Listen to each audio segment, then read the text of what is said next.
عورت کے مخصوص ایام میں نہ نماز ہے نہ روزہ ہے، البتہ روزے کی قضائی ہے، نماز کی قضائی نہیں، لیکن وہ توبہ استغفار، تسبیحات اور صبح و شام سونے کے اذکار وہ کرے، نہ چھوڑے، بلکہ اکثر علماء کے نزدیک قرآن مجید کو پڑھنا چاہے پڑھ سکتی ہے۔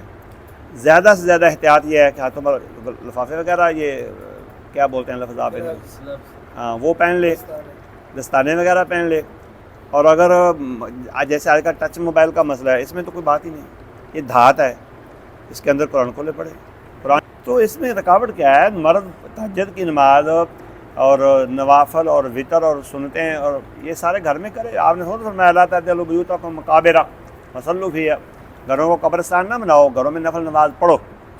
تو سنتیں کوشش کرنی چاہیے گھر میں جا کے بندہ پڑھے، خاص کر فجر کی۔ تصویر بنانا